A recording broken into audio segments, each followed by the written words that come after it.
선거하셨나요? 많이 하셨네요. 한번 들어보세요. 사전 선거하시면. 많이 하셨네. 예. 앞서가시는 교회네, 정말 우리 교회가. 예. 참, 이번 선거 열기가 아주 뜨겁습니다. 예, 아주 뜨겁습니다. 그러나 이제 어떤 분들은 이제 선거한다고 못했냐. 그게 그거지. 이제까지 매를 속았다. 또 이런 분들도 계십니다. 그래서 선거에 대한 의지를 꺾는 분들도 계십니다.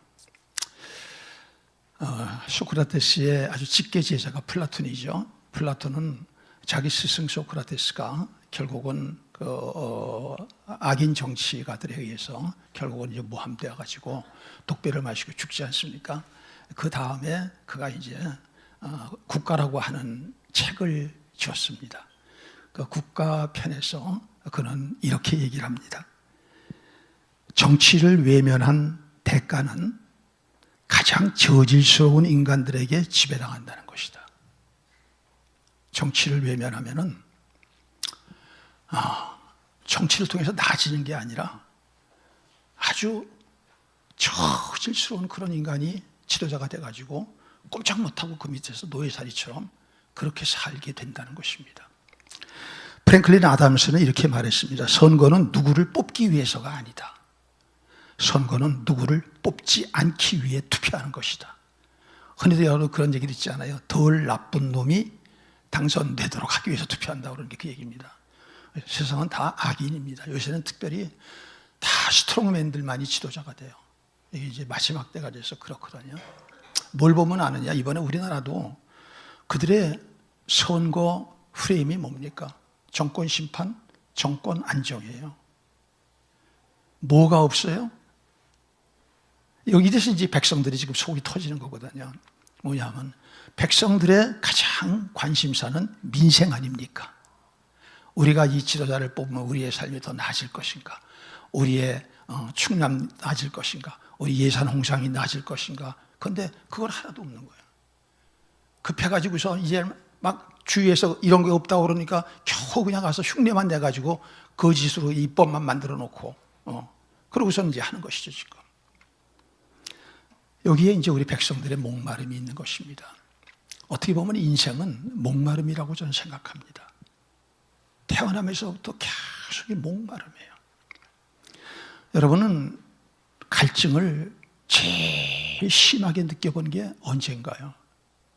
저는 제가 군대 갔다 와서 대학교 2학년 복귀했던 여름방학입니다. 아버님께서 그 이제 낚시를 하러 가자고 그래가지고 한강에 그 미사리, 한강 상류에 미사리라고 하는 강이 있는데 그 길을 갔어요. 거기 갔다가 점심 먹으려고 그러는데 막 사람들이 웅성웅성 소리 들어서 그러니까 사람 하나가 거기 가서 막 들어왔다 나갔다 하는 거예요. 그러니 뭐 어떻게 그 뒤에 그걸 어떻게 할 수 있는 사람이 없고 안전구조원도 없는 것이고 강이고 그래서 그냥 급한 마음에 뛰어들었습니다. 그래가지고 이제 그를 겨우 막 저도 막 물 먹으면서 끌고 내려왔어요. 그래가지고 인공호흡을 갖다가 한 30분을 혼자 한 것 같아요. 30분을 얼마나 힘든지 몰라요. 인공호흡. 그래가지고 또 했다가 아유 그러면 죽지 또 하고 결국 돌아가셨어요. 아버지 뻘 되는 분인데 그런데요 그분이 이렇게 돌아가시고 나서 갈증이 밀려오는데 거짓말 하나도 안 보탤게요. 요 작은 200ml짜리 그때 사이다가 있었습니다. 그거 8병을 앉은 자리에서 마셨습니다. 얼마나 갈증이 타는지. 나 깜짝 놀랐어요. 사람이 그렇게 먹을 수 있는가. 계속적으로 살려보려고 그러다가 못 살리고 그리고 죽었습니다. 죽은 시체에다가 계속 입대고서 인공호흡한 거예요.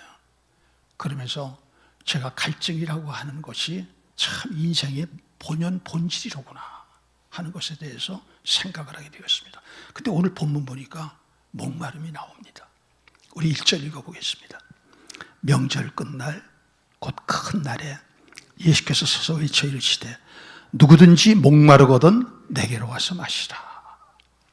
오늘 이날은 초막절입니다. 이스라엘 백성들은 유월절, 오순절, 또 초막절 이러한 3대 절기를 중심으로 징검다리처럼 1년을 가는 겁니다. 교회도 그렇죠.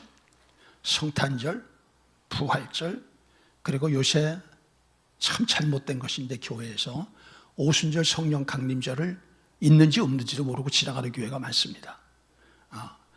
이 오순절 성령 강림절, 그 다음에 추수감사절, 이렇게 징검다리를 가지고 1년을 넘어가는 걸 교회력이라고 하거든요.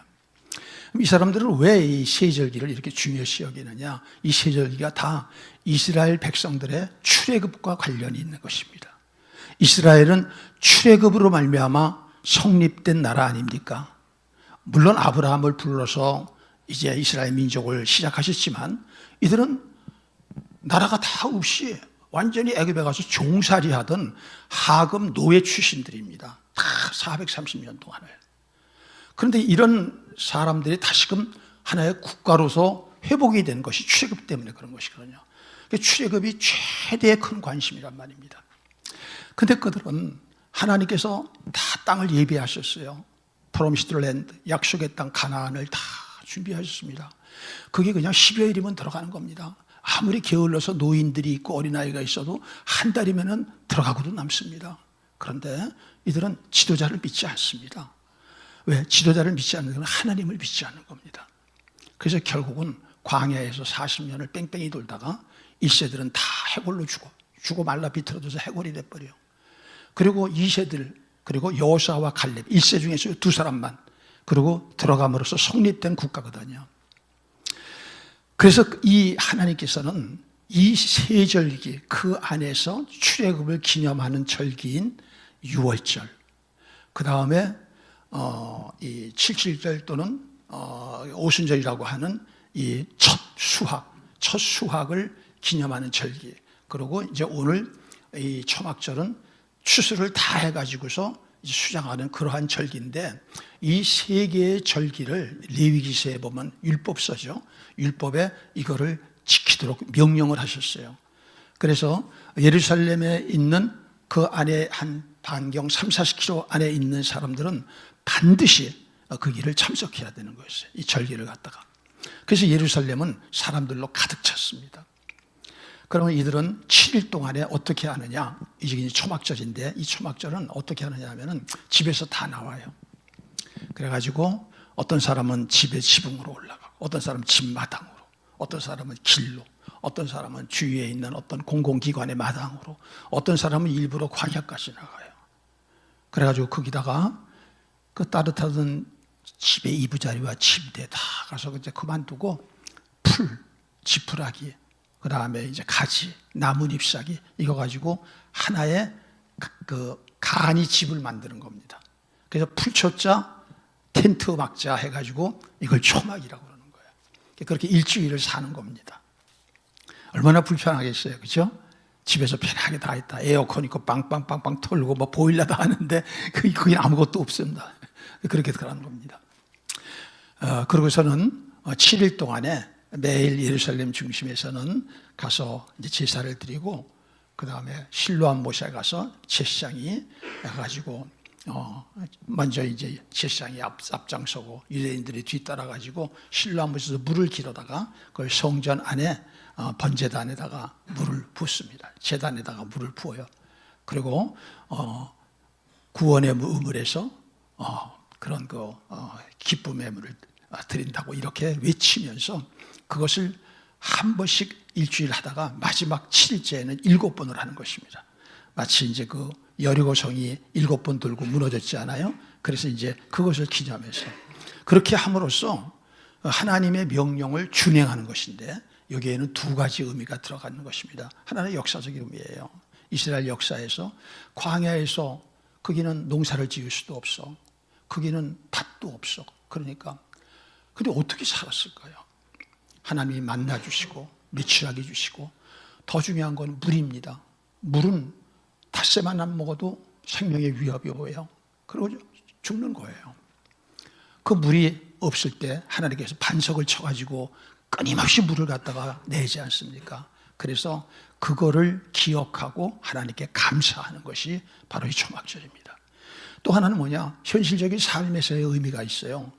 이들은 유목민족이었는데 이제 이들은 정착을 해가지고 농업국가가 됐습니다. 농사를 지으면은 가장 중요한 게 뭘까요? 우리 농촌 지도사를 오래 하셨던 우리 장로님 계시지만 농사에서 가장 중요한 게 기술도 중요하고 뭐 모두 다 중요하고 하지만 가장 중요한 건 하나님이 무슨 일을 하셔야 돼요? 비를 내리셔야 된단 말이에요. 비가 없으면 안 되는 거예요. 이른 비와 늦은 비. 이른 비와 늦은 비를 내야 이게 곡식이 자라서 그거 가지고 사는 겁니다. 그래서 하나님 금년에 이렇게 수확이 많이 됐네요. 그래가지고 추수해가지고 창고에 들여놓고 그 다음에 하나님께 이렇게 초막절 행사를 통하여 내년에도 풍년이 오게 해주세요. 간구하는 것입니다. 이게 초막절입니다. 그 사람들이 얼마나 많은지 모르죠. 그래서 한참 이렇게 의식을 하고 있는데 이날은 뭐냐? 끝날이에요. 끝날. 7일 동안 하고서 그 다음날 마지막 제사를 드리고 여기서 이제 백성들이 흩어지는 것입니다. 대회를 끝나. 그 사람들은 이제 설렘을 가지고 가는 것이죠. 이 타이밍을 예수님은 일부러 맞추셨어요. 뭔가를 하시기 위해서. 여러분, 예수님은 전략가십니다. 무슨 일을 그냥 즉흥적으로 턱턱턱 이렇게 하시는 분이 아니라는 것이에요. 전략적으로 어떤 의도를 가시고. 근데 사람이 의도 그러면 좀 나쁜 생각을 갖는데 사람이 나쁘니까 의도 그러면 나쁜 의도라고 생각하는 것입니다. 선한 사람은 무슨 의도로 갔습니까? 지가 나쁘면 남들을 전부 나쁘게 보는 겁니다. 나쁜 의도가 가지고 있을 거야. 딱 그겁니다. 사람은 자기로 기준하게 되어 있습니다. 예수님은 선한 의도를 가지시고 거기에 나타나신 것입니다. 그러면서 뭐라고 그러셨느냐? 이 37절 말씀입니다. 명절 끝날 곧 큰 날에 예수께서 서서 외쳐 이르시되, 그 다음 같이 읽어봅시다. 시작. 누구든지 목마르거든 내게로 와서 마시라. 우리도 한번 외쳐볼까요? 누구든지 목마르거든 내게로 와서 마시라. 시작. 누구든지 목마르거든 내게로 와서 마시라. 많은 사람들은 좀 의아했을 것입니다. 어떤 사람은 저 사람 미쳤나? 그럴 수도 있습니다. 이 모임은 제사장이 인도하는 것입니다. 다 이 관심은 제사장에게 있고 이제 끝나면 빨리 돌아갈 생각을 하고 있습니다. 그런데 뜬금없이 한 30대 청년, 시골 풍이 있는 청년 하나가 나타나서, 물론 아는 사람은 알죠. 예수님이 어떤 분인가를. 뭐 이렇게 외치니 이게 무슨 일인가 그랬을 겁니다. 그리고 예수님은 왜 그렇게 하셨을까요? 근데 그 다음에 그 답이 나옵니다. 38절 읽읍시다. 나를 믿는 자는 성경의 이름과 같이 그 배에서 생수의 강이 흘러나오리라. 목마름의 문제를 내게로 와서 마시면은 해결할 수 있다는 것입니다. 여러분, 여러분의 목마름은 뭔가요? 여러분의 목마름은 뭔가요? 저는 성경적으로 보면 목마름은 세 개로 설명할 수 있다고 봅니다. 하나는 육적인 목마름입니다. 우리의 육체는 70% 이상이 수분으로 형성됐기 때문에 수분이 떨어지면은 그러면 우리는 목마르게 되어 있습니다. 수분이 있는데도 불구하고 소금 많이 먹고 혈당이 많으면 또 목마릅니다. 그래서 우리가 소금 많이 먹지 말라는 것이죠. 예. 그리고 혈당 올라간다고 쇼크 난다고 그러는 것이죠. 그때마다 우리는 목이 마릅니다. 목이 마르고 빡빡하고 불쾌해지고, 그래서 물을 찾아 먹죠. 제때에 물을 먹지 않으면 그 다음에 어떻게 됩니까? 목이 칼칼해지고 정신이 어지러워지고 혼미해지고 심하면 죽는 겁니다. 그러니까 물은 뭐냐? 생명과 직결되는 것입니다. 생명과 직결되는 것이 물입니다. 바로 예수님께서는 이 육적 물로 인한 갈증, 목마름을 통하여 더 크게는 정신적 그리고 영적 갈증을 지금 보고 가르치신 것입니다. 여러분, 우리가 보통 지금 최고의 관심은 물질이죠. 왜 그래요? 우리가 물질로 되어 있기 때문에. 그래서 육적인 목마름이 제일 큰 겁니다, 사람들한테. 나쁜 거 아닙니다. 그거 없으면 죽는데 어떡합니까? 민생이라는 게 뭡니까? 그 얘기하는 거 아닙니까, 지금? 백성들은 민생을 지금 원하는데 민생에 대한 이걸 해결책이 있냐? 이거 하나도 없잖아요, 지금. 얼마나 무서운 시간이 옵니까? 모든 지표는 이제 금년 미국 대선 이후로 경제적인 큰 어려움이 오고 자영업자들의 지옥이 되고, 그리고 전 세계 스트롱맨들이 전쟁을 일으키려고 북중로, 여기 한미일 막 대결 구조고, 뭐 얼마나 복잡합니까 지금요. 그런 속인데 우리는 그냥 눈앞에 먹을 거 요거밖에 지금 생각이 없어요. 예. 우리는 육적 목마름도 물론 중요합니다. 그러나 사실은 육적 목마름보다 우리나라 사람들이 요새 느끼는 것은 정신적, 혼적 목마름인 것 같습니다. 혼적 목마름이 이런 겁니다. 나는 외로워. 나는 평안하지 못해. 난 좀 행복하고 싶어. 난 좀 내 자아를 실현하고 싶어. 난 좀 굉장히 좀 사람다운 사람으로 좀 사람한테 의식하고 싶어. 이런 것들의 부족 때문에 사람들은 지금 자기 욕구가 채워지지 않아서 처음부터 힘들어하는 것입니다. 이게 바로 혼적인 목마름입니다. 사람은 정신과 마음, 이런 것들의 평안을 얻고 이런 것들의 만족을 얻어야 됩니다.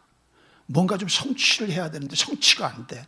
이러면 다 욕구가 딱 눌리기 때문에 여기서 스트레스가 나고 여기서 갈증이 나오는 것입니다. 사람은 딱 거기까지만 압니다. 그런데 예수님은 왜 그럼 이렇게 하셨느냐? 예수님은 그런 것들이, 그런 육적인 갈증, 혼적인 갈증들의 근본 원인, 본질적인 원인을 알고 계십니다. 그건 뭐냐? 하나님의 피조물인 인간이 자기를 만드신 하나님을 발로 차버리고 등 돌리고 내 스스로 나도 하나님 될 수 있다, 이렇게 하고 하나님을 떠난 것이라는 것입니다. 그것이 결국은 영원한 공급원, 우리를 다 만족시킬 그 공급원인 하나님의 그 파이프라인을 잘라버리게 되었고, 거기서 우리는 항상 뭔가가 결핍하고 부족한 존재로서 채워지지 않는 시면의 무저갱 같은 그 깊은 그 어떤 함몰된 구멍이 있는 겁니다. 우리 안에 먹어도 해결 안 되고, 권력을 잡아도 해결 안 되고, 쾌락의 극대를 들어가도 해결이 안 되고, 그 구멍이 바로 너희들의 가장 갈증의 근본 원인이다, 이걸 아시는 겁니다. 문제는 이거는 예수님께 와서 예수를 믿고 다시 하나님과 결합해야 되는 것입니다. 하나님이 그 안에 구멍을 메꿔주셔야 되는 겁니다. 그런데 이거는 모르고 매 다른 짓만 하는 거예요. 그래서 예수님께서 지금 답답한 마음을 가지고 오셔서 내게로 와서 마시라. 사실 이 사람도 그랬을 거예요. 예수님 앞에 와봤더니 마실 게 있어요, 없어요? 없어. 무슨 그 흔한 무슨 비타 500도 하나도 없어. 아무것도 없어, 아무것도. 그럼 이건 무슨 말이냐?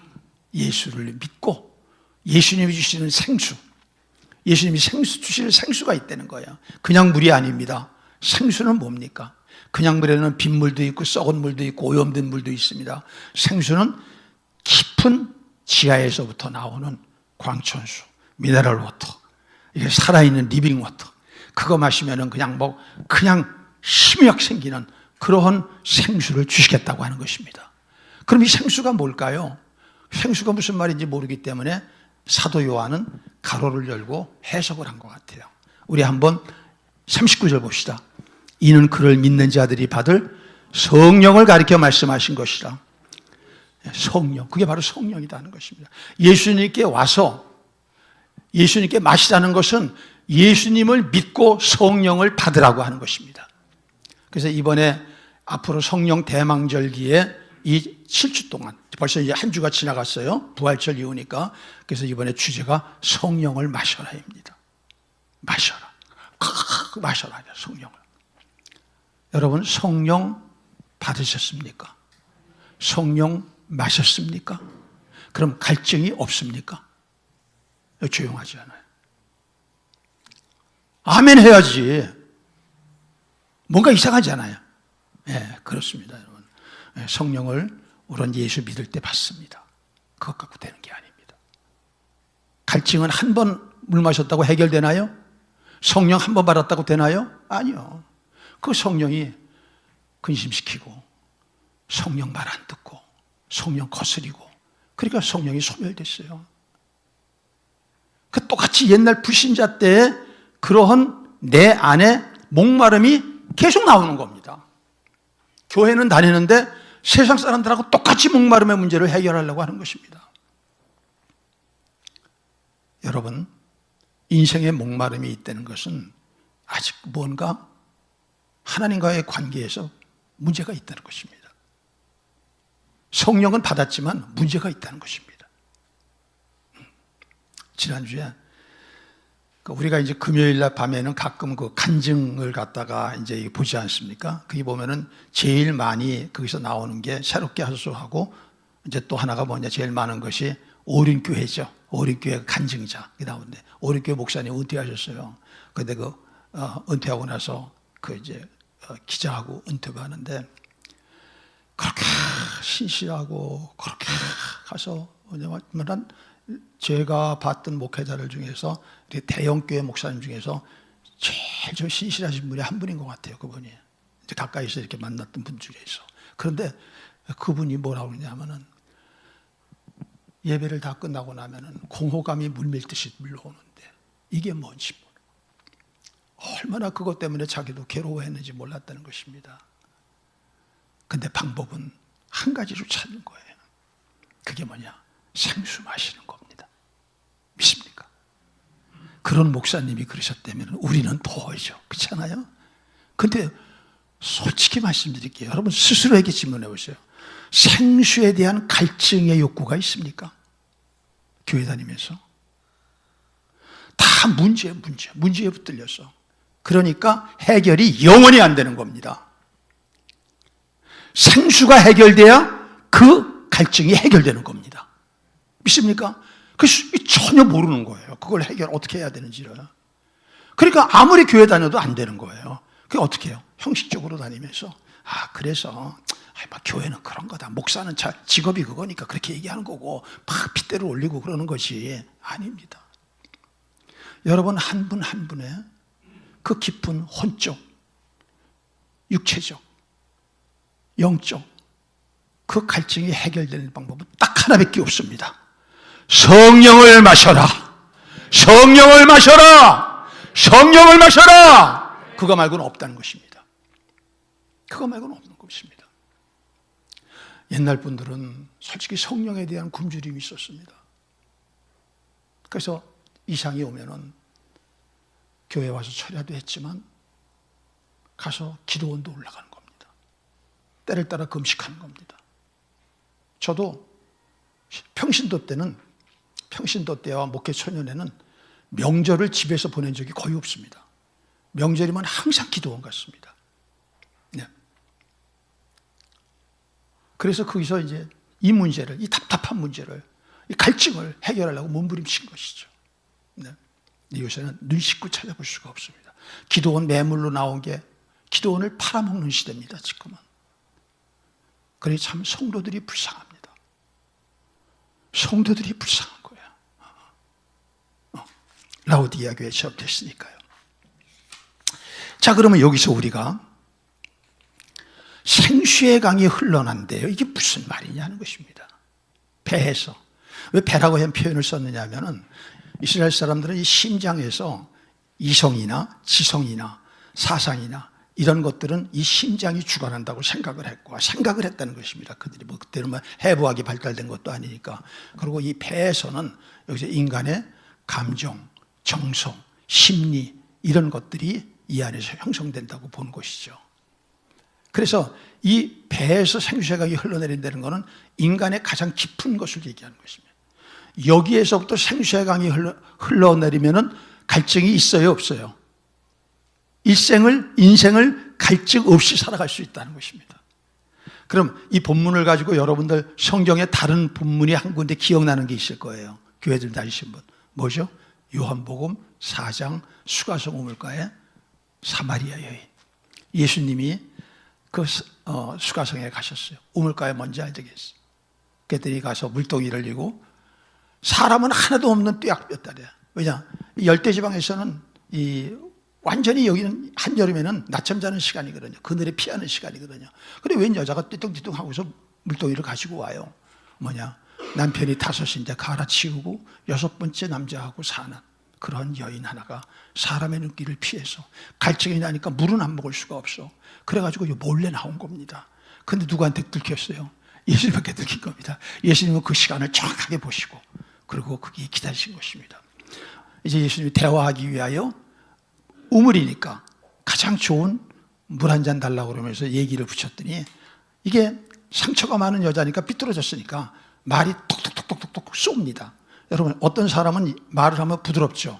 근데 어떤 사람 말하면 하나하나 거슬리죠. 그 상처가 많아서 그런 거예요. 그걸 그 사람이 나쁘다고 생각하면 안 됩니다. 상처투성이니까 그러는 것입니다. 그래가지고 당신은 유대인 남자가 왜 사마리아 여인이 나한테 막 수작을 부리느냐? 막 이러는 거예요. 무슨 뭐 이렇게 자기가 굉장히 이뻤는지 누가 수작을 부린다고 생각을 했는지. 그런데 예수님께서 이렇게 말씀하십니다. 자, 요한복음 4장 읽어봅시다. 시작. 예수께서 대답하여 이르시되 이 물을 마시는 자마다 다시 목마르려니와 14절 내가 주는 물을 마시는 자는 영원히 목마르지 아니하리니 내가 주는 물은 그 속에서 영생하도록 솟아나는. 자, 예수님이 물 달라고 그러는데 물 하나를 안 주는 거예요, 인색하게. 그랬더니 이제 그렇게 얘기를 하는 거예요. 이 물은 사실 먹어봐야 금방 또 목마르고 금방 또 목마르다. 그러나 내가 주는 물은 영원히 목마르지 않을까. 네 속에서, 네 뱃속에서 영원토록 솟아나오는 생수다. 이렇게 얘기를 하시는 것이죠. 그럼 여러분, 이게 뭔 얘기입니까? 물 얘기하는 것입니까? 인생의 목마름을 얘기하는 거예요. 남자를 5번 갈아치워서 이혼당했어. 그리고 6번째 남자하고 살아. 이게 얼마나 갈증이 많겠습니까? 한낮에서 그게 나온다면 이거 사람들 만날 수가 없는 거예요. 그 목마름이라는 거 우리가 상상 불허입니다. 우리가 그렇게 안 돼봤기 때문에. 그 모든 목마름, 네가 계속 이런 식으로 남자 갈아치우고 직장 갈아치우고 친구 갈아치우고 별짓을 다 해봐라. 되나? 그게 되나? 해결 안 된다 이거예요. 해결은 뭐냐? 내가 주는 생수. 이 생수가 뭐라고 그랬죠? 금방 배우셨죠? 성령. 할렐루야. 성령 받아야 된다는 것입니다. 여러분, 성령 받고 교회 다니시나요? 성령을 받은 사람은 다릅니다. 똑같지 않습니다. 절대 똑같지 않습니다. 오늘날은 짬뽕통이 돼가지고 교회가 받은 사람이나 받지 않은 사람이나 비스무리해요. 이게 지금 교회가 약화되고 무너지는 문제입니다. 초대교회는 안 그랬습니다. 분명했습니다. 받은 사람 안 받은 사람이 분명했습니다. 심지어는 안 받은 사람은 예배 못 드렸습니다. 성찬식 못 했습니다. 그러면 너무하지 않냐? 아니요. 그것 때문에 구원받는 숫자가 더 날마다 늘어나는 겁니다. 믿습니까? 그것 때문에 교회가 더 견고하게 쓰는 겁니다. 그것 때문에 지역사회를 변화시키는 것이고 땅끝까지 증거하는 것입니다. 근데 지금은 두루뭉술이 돼가지고 짬뽕통 속에 있기 때문에 진짜인지 가짜인지도 모르고 뭘 해도 안 되는 겁니다. 힘이 없이 흐물흐물 해가지고. 이게 오늘날 교회의 진면목입니다. 예수님께서는 지금 이 세상이 주는 물을 성령 받았다고 하는 사람들이 그 물을 계속 먹으면 안 된다는 것입니다. 왜 그래요? 자, 바다를 표류합니다. 물이 없습니다. 바닷물 먹으면 살아요. 어떻게 돼요? 죽습니다. 우리가 지금 예수 믿으면서도 자꾸만 세상의 문화를 계속 접속합니다. 세상의 방식으로 이 목마름의 문제를 해결합니다. 괜찮은 것 같습니다. 그런데 문제는 점점 세속화되고 중독돼가지고 여러분이 못 태어나게 됩니다. 그리고 결국은 사탄 마귀가 여러분을 삼켜버립니다. 우리가 목마름을 해결할 수 있는 것은 성령님입니다. 성령을 마시는 겁니다. 이거 말고는 없습니다. 믿습니까? 그런데 그렇게 안 하고 있잖아요, 우리가. 교회에서도 그렇게 안 하지 않아요. 성도들을 힘들게 하면 안 돼. 성도를 편하게 하고 그들의 요구를 들어주고 그렇게 해야 돼. 그렇게 하면 그 교회가 됩니까? 여러분이 살아납니까? 지금처럼 이렇게 예배 드립니까? 하나하나 다 기어나가지 않아요. 그 교회들이 다 그렇게 돼버렸잖아요, 지금. 여러분이 홍성의 마지막 희망이라고 생각하십시오. 믿습니까? 여러분 집의 희망이요, 여러분 일터의 희망이요, 여러분의 가문의 희망이요, 홍성의 희망이 돼야지. 짬뽕들은 절대 그거 안 됩니다. 짬뽕 통교회는 안 됩니다. 교회는 교회다워야 됩니다. 믿습니까? 교회는 교회다워야 돼요. 정치가는 정치가다워야 되는 거 아닙니까? 의사는 의사다워야 되는 거 아닙니까? 목사는 목사다워야 되는 거 아닙니까? 근데 왜 여러분은 성도답게 안 하려고 그래요? 그래서 여러분들의 가족이 영원한 위험에 처해 있는 겁니다. 여러분 일터의 친구들과 친지들이 영원한 위험에 처해 있는 것입니다. 홍성이 9%밖에 안 되는 것입니다. 우리 이걸 뒤집자 하는 것입니다. 이번에 3대 목사님 오면서 이걸 뒤집자 하는 것입니다. 9%가 10% 되고 10%가 12% 되고 12%가 15% 되는 도전하라는 것입니다. 믿습니까? 그것이 사명이니까. 예수 믿는 사람이 복음 증거하는 거 말고 뭐가 목표가 있어요? 뭐가 목표가 있어요? 예수 믿는 사람의 증거는 복음 증거하고 있는 것입니다. 그거 없으면 그건 가짜입니다. 짜갑니다. 버나마나 짜갑니다. 그건 오직 기복주의로 자기 유익밖에 없는 자입니다. 안타깝지만 이런 사람이 천국 갈 확률은 고치지 않으면 불가능합니다. 없습니다. 고쳐야 됩니다. 마지막. 그래서 마지막 중환자실에서도 복음을 전하고 가는 사람 봤습니다. 제가 마지막 피토하고 간이 다 상해가지고 그냥 울컥하면은 피가 그냥 이만큼씩 나와요. 그냥. 그런데 그 마지막에 나오는 얘기가 뭐냐? 자식들에게 예수 믿으라고 그래요. 거기서 깨닫고. 사랑하는 성도 여러분, 우리는 배에 생수의 강이 흘러나와야 될 줄로 믿습니다. 이것이 구약 성경에 전부 예언되어 있어요. 근데 이제 우리가 눈이 어두워서 그런 것들을 잘 못 보는 거죠. 이제 그걸 성경을 못 보는 건데 몇 군데만 한 세 군데 소개시켜 드릴게요. 스가랴서 14장 8절입니다.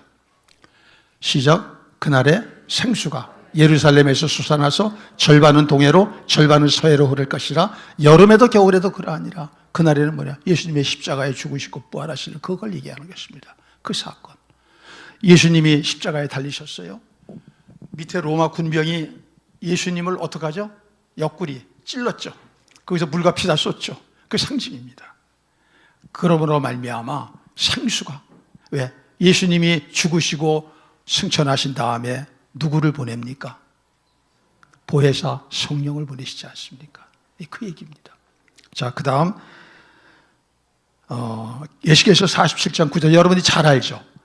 성전에서부터 물이 흘러나와가지고 발목, 무릎, 허리, 가슴, 나중에 헤엄칠 수밖에 없는 그 에스겔 성전.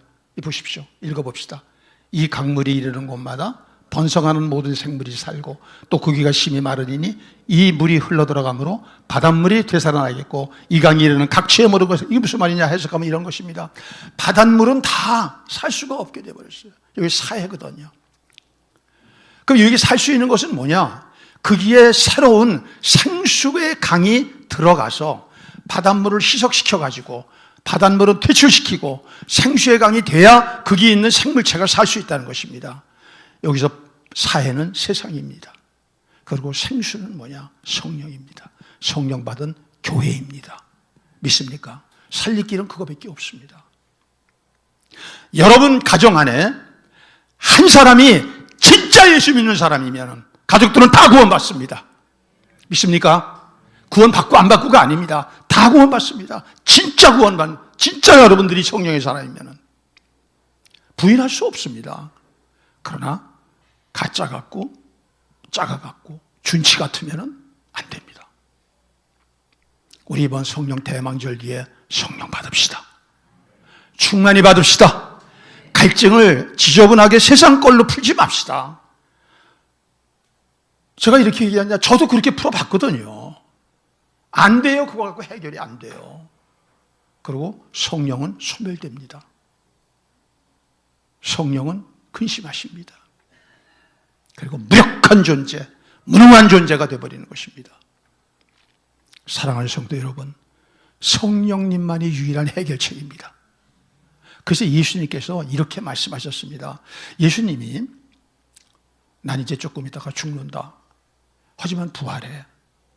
내가 승천하고 올라가면 하지만 보혜사 성령을 너한테 보내줄 거야. 이런 얘기를 아무리 해도 못 알아먹습니다. 지금 이 제자들은 예수님이 옆에 있어만 주면 되는 겁니다. 예수님이 옆에 있으니까 아파도 병이 나요. 귀신을 쫓아내요. 보리떡 5개, 물고기 2마리로 먹을 거 주니까 굶지 않아요. 자존감이라는 건 1도 없는 사람들이 이거 완전히 그냥 그 당시로 보면 이제 완전히 사회 하류층, 양아치들 같은 사람들 아닙니까? 막 어부하고 그래가지고서 가서 세리하고 하층 사람들 아니에요. 예수님 만나가지고 예수님 앞에 사람들이 모이니까 완장을 쳐버린 거라. 그것만 좋은 거야. 그것만 좋은 겁니다.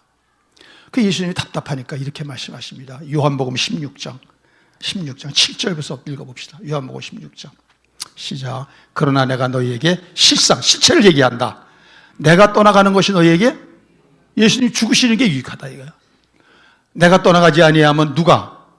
요 단어를 기억해 주세요. 보혜사가 너희에게로 오시지 아니할 것이요 가면 내가 그를 너희에게로 보내리니 계속 그가 와서 죄에 대하여 의에 대하여 심판에 대하여 세상을 책망하시리라. 성령이 오지 않으면은 죄가 뭔지 의가 뭔지 이건 심판이 뭔지 아무것도 모른다는 거예요. 자, 그 다음 죄에 대하여 하면 우리는 죄 그러면 뭐예요? 도둑질하는 거, 강도질하는 거, 살인하는 거, 간음하는 거 이렇게 생각하지 않아요? 아니다.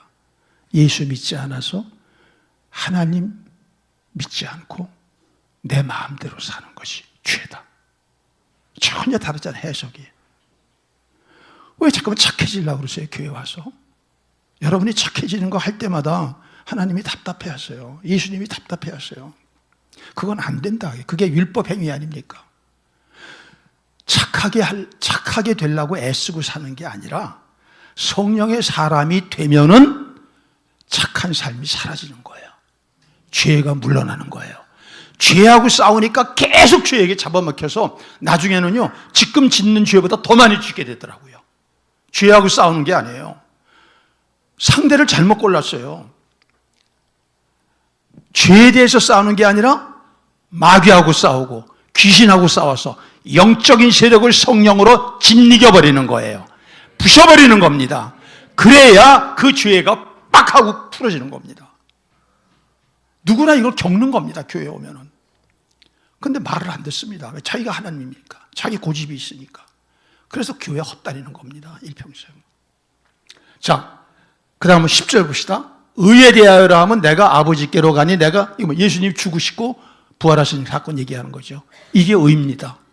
그래서 예수 그리스도를 믿음으로 말미암는 낫소니, 로마서 이번에 주제죠. 로마서 새벽기도 오신 분들 아시죠? 나오시면 뭐예요? 이제 그렇게 쫓아야지. 나왔으면서도 여전히 또 죄 안 지려고 그러고 착하게 살려고 그러면 돼야 안 돼요? 또 실패하는 거예요. 이제 그거는 내비두고 나는 예수 그리스도를 믿음으로 의롭게 됐으니까 이제는 성령으로 충만하게 돼서 이제는 죄의 근원 세력을 부심으로 거룩한 삶을 사는 거예요. 믿습니까? 그렇게 해야 여러분이 성령이 나타나시는 거예요. 여러분에 나타나시고 가르쳐 주시고 인도하시고 그렇게 하는 겁니다. 그렇지 않으니까 성령하고 아무리 해도 성령하고 아무 관계도 없잖아요. 그러니까 맨 지식적으로만 하려고 그러고 그러니까 안 되는 거죠. 그러면 안 되는 겁니다. 자, 11절 심판에 대하여라 하면 이 세상 임금이 이거 무슨 말이냐? 이 세상 임금이 마귀입니다. 마귀는 십자가에서 처리됐습니다. 그 머리가 박살났습니다. 그런데 아직도 마귀가 역사합니다. 왜 그럽니까? 마귀는 불순종하는 죄인들 가운데 역사하는 영입니다. 이제 우리한테 찍적거리는 것은 횟집에 가면은 회를 다 죽여가지고 가서 나옵니다. 근데 머리가 대가리가 있고 밑에 이제 살이 있어요. 그럼 한참 먹는데 갑자기 대가리가 눈 이렇게 딱 그럽니다. 깜짝 놀라죠. 그러면 그겁니다. 그거. 그러니까 여러분이 정말로 예수 그리스도를 믿고 성령 받은 사람이면은 사탄과 귀신이 여러분을 두려워해야 됩니다. 믿습니까? 여러분이 두려워하는 게 아니에요. 아직도 무슨 귀신 축사하면 두려워가지고 나타나지 못하고 그 근처 못 가고 이런 사람들이 이게 권사고 장로고 아이고 이러면 안 되는 것이죠. 왜 그러냐고 그랬더니 귀신이 자기한테 들어올까봐 그랬대요. 이게 그 얘기하는 겁니다. 사탄은 이미 예수 믿는 자에게는 끝났어. 그래서 너희는 다시 심판받아요. 심판해서 영생으로 옮겼어요. 그거 하는 거예요. 성령이 오셔야만 이거 하는 거예요. 여러분 안에 성령이 오셔야만 하는 겁니다. 여러분. 자, 12절. 내가 아직도 너에게 이룰 것이 많으나 지금은 너희가 이거 얘기하려면 끝이 없는데 더 이상 얘기 알아먹지 못한다 이거예요, 너희가. 그래서 이 사람들이 마지막에 성령을 받은 다음에야 이 자리에 알게 돼요. 그게 다 배반한 게 그래서 그런 배반한 거예요. 그러니까 어설픈 지식은 실패하는 겁니다. 13절. 그러나 진리의 성령이 오시면 그가 너희를 모든 진리 가운데로 인도하시리니, 보세요. 진리의 성령이 오셔야만 된다는 것입니다. 성령 받아야 돼요? 안 받아야 돼요? 받아야 돼요.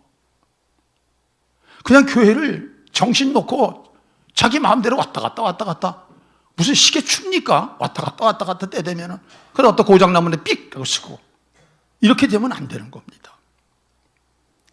교회, 신약시대의 교회는 성령으로 탄생했습니다. 신약시대의 교인들은 성도로 변화되는 건 성령 받아야지만 성도가 되는 겁니다.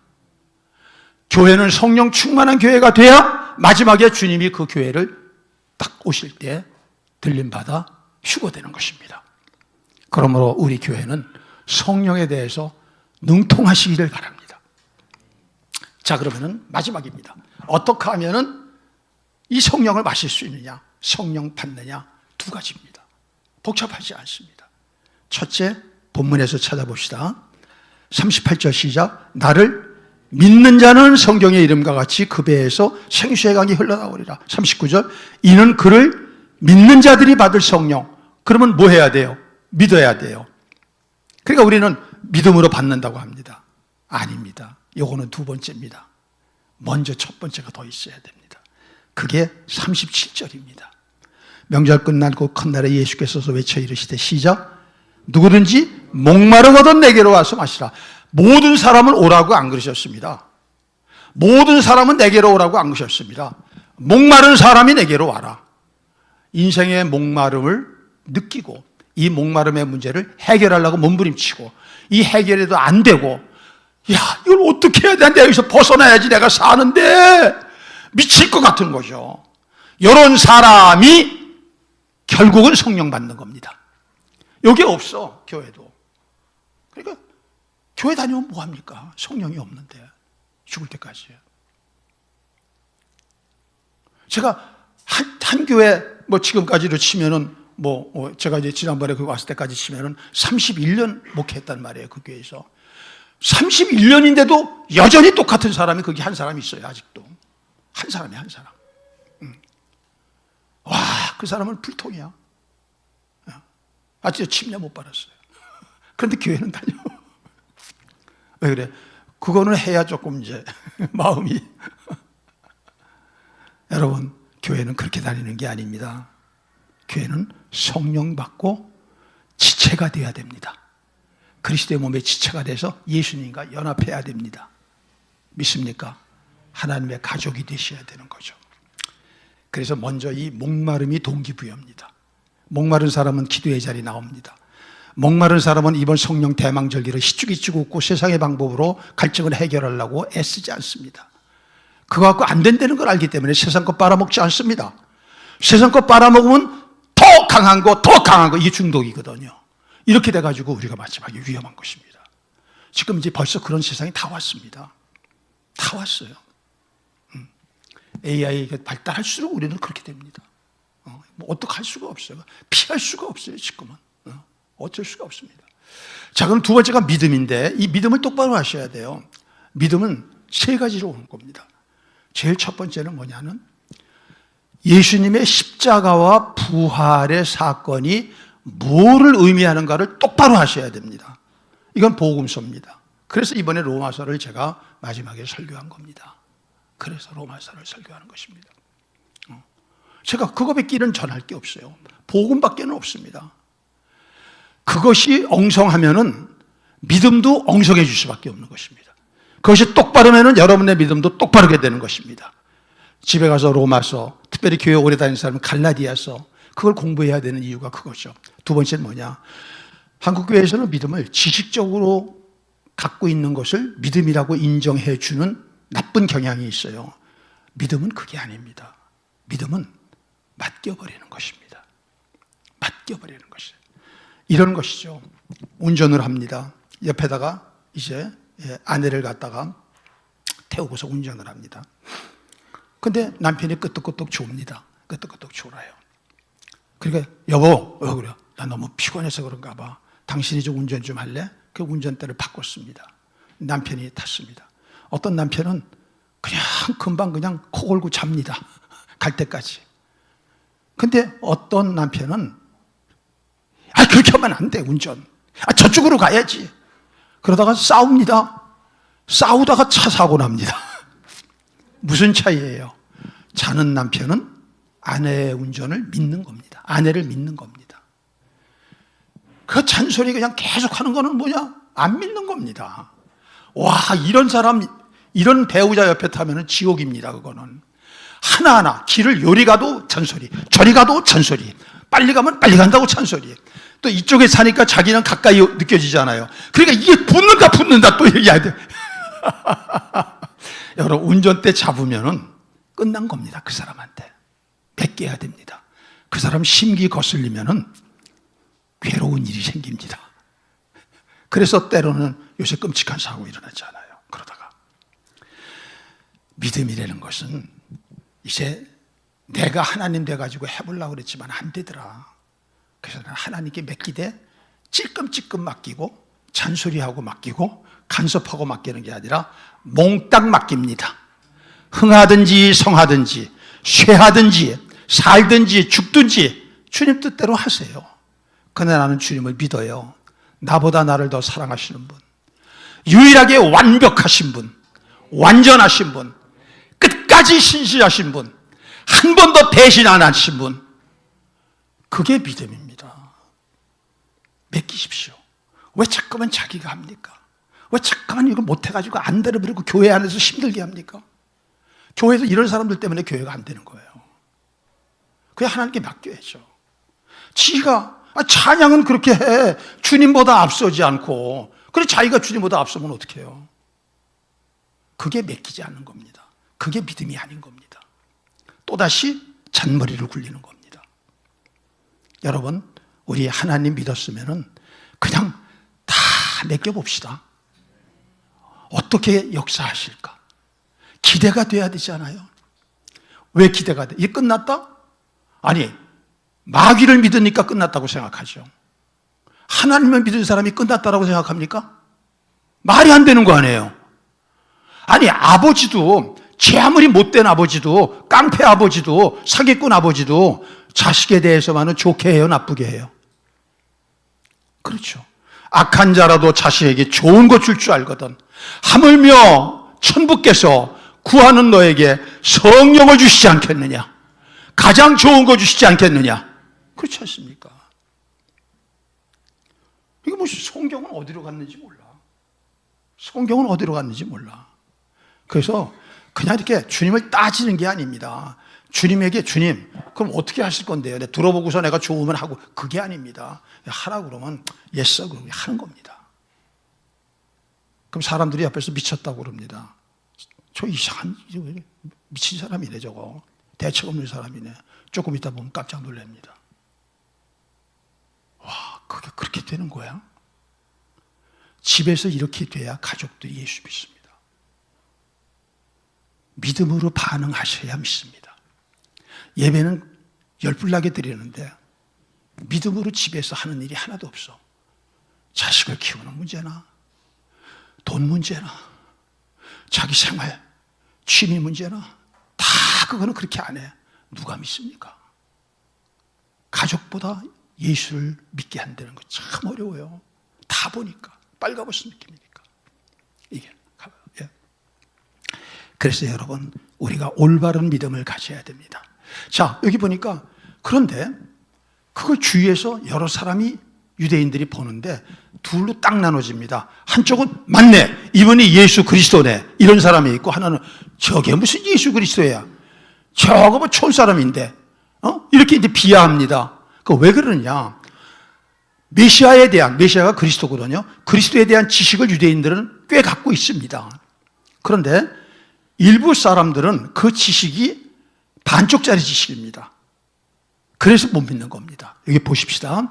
40절부터 봅시다. 시작. 이 말씀을 들은 무리 중에서 어떤 사람은 이 사람이 참으로 그 선지자라 하며 어떤 사람은 그리스도라 하며, 자, 여기 참 믿습니다. 어떤 이들은 그리스도가 어찌 갈릴리에서 나오겠느냐 비아냥거리기 시작합니다. 42절. 성경에 이르기를 그리스도는 다윗의 시로 또 다윗이 살던 마을 베들레헴에서 나오리라 하지 않았냐. 이런 얘기입니다. 그들에게는. 그래, 만일에 이자가 메시아 그리스도라면은 이자는 베들레헴에서 났어야 되는데 이자는 갈릴리 나사렛 사람 아니냐 하는 것입니다. 왜 그러냐? 여기에 이제 성경에서 얘기하는 이 깊은 게 들어가는 것입니다. 예수님은 태어나기는 어디서 태어나셨어요? 근데 원래 예수님이 살던 곳은 어디예요? 원래 나사렛에서 사셨습니다. 요셉이 거기서 목수였습니다. 그런데 그때 국가에서, 천하에서 로마의 황제가 식민지니까 다 호족, 주민등록 다시 한다 그렇게 나온 겁니다. 그래가지고 다 자기 가족들을 끌고 자기 호족지로 간 거예요. 그래서 배가 이렇게 만삭이 된 그 마리아 같이 간 겁니다. 거기서 애를 낳습니다. 요새도 급하면 어때요? 택시에서 낳고 호송차도 낳지 않아요. 그래서 거기서 난 겁니다. 그래서 이것을 누가복음 2장 1절 이하에서는 이렇게 말합니다. 봅시다. 시작. 그때 가이사 아구스토가 영을 내려 천하로 다 호적하라 하였으니, 계속이요. 이 호적은 총독이 되었을 때 처음 한 것이라. 모든 사람이 호적하러 각각 고향으로 돌아가며 요셉도 다윗의 집 족속이므로 갈릴리 나사렛 동네에서 유대를 향하여 베들레헴이라 하는 다윗의 동네로 그 약혼한 마리아와 함께 호적하라고 올라가니 마리아가 이미 잉태하였더라. 거기 있을 그때 해산을 날이 차서 7절 첫 아들을 낳아 강보로 싸서 구유에는. 어디서 나셨어요? 이게 반쪽짜리 지식은 이런 겁니다. 여러분, 교회 와서 성경 공부를 해야 되는 얘기가 이거예요. 새로 목사님 오시면 꼭 성경 공부 하세요. 안 하려고 해도 붙들고 늘어져서 성경 가르쳐 주셔야 하는 게 성도가 되셔야 돼요. 그게 여러분의 유익입니다. 그렇지 않으면 여러분이 반쪽짜리가 되어서 무익하게 되는 겁니다. 교회 다니는 게 아무짝에도 소용없는 게 되는 것입니다. 교회 와가지고 기분만 조금 달라지고 이거 산책한 거야, 나들이 한 거야, 동호회야. 그럼 이게 뭡니까? 이거는 인생의 육적, 혼적, 영적 모든 목마름을 해결하는 유일한 해결구가 교회입니다. 그것이 성령 받는 것입니다. 성령을 충만히 받으셔야 됩니다. 또 받고 또 받으셔야 됩니다. 그래서 에베소 5장 18절에 뭐라고 그럽니까? 술 취하지 말라. 이는 방탕한 것이니 오직 성령의 충만함을 받으라.